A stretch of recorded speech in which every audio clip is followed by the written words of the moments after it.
Allez, je suis avec Benjamin Bagat pour vibrer rugbyd2.com, entraîneur des arrières albigeois. Alors, tout le monde s'attendait à un match flamboyant de la part d'Albi. Tout le monde, dans la semaine, parlait d'un bonus offensif. Et j'ai envie de dire, aïe, pan sur les doigts ce soir. Hein.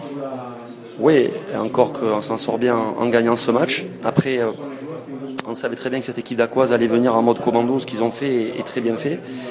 Ils nous ont cueillis en contre sur une première action, sur une action où on vient mourir à 50 cm de la ligne, on prend un essai, on est mené 10-0, donc eux ça les a rassurés dans leur schéma de jeu, et puis nous on a mis du temps à revenir, mais encore une fois on est à 14, on a réussi à passer devant et on l'a gagné au trip. Il faut savoir se contenter souvent des 4 points, on s'en souviendra pas dans 5 mois. Le plus important c'est la victoire. Après que les gens veuillent qu'on gagne avec le bonus offensif, tant mieux, mais ça ne sera pas tous les jours Noël et il faut savoir se contenter de petites victoires comme ça aussi.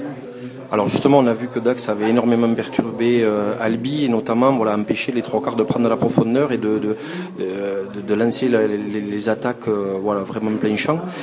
Qu'est-ce qui s'est passé justement? Pourquoi pourquoi Albi n'a peut-être pas réussi à rectifier ce jeu au niveau des 3/4? Tout simplement, dans tous les sports, et qui plus est au rugby, il est beaucoup plus facile de défendre que d'attaquer. Ils avaient une défense qui est montée, qui pressait très haut. Et on avait bossé dans la semaine. Après, les faits de match ont fait qu'en se faisant contrer, on a été un petit peu plus frileux et on n'a pas su trouver, les ressources nécessaires pour contourner cette défense. Donc, à méditer pour la suite. Et encore une fois, on a beaucoup de travail, et on en a conscience. Alors peut-être un autre point aussi à travailler sur les en avant, parce qu'on se dit soit mais vous avez fait votre quota d'en avant pour la saison.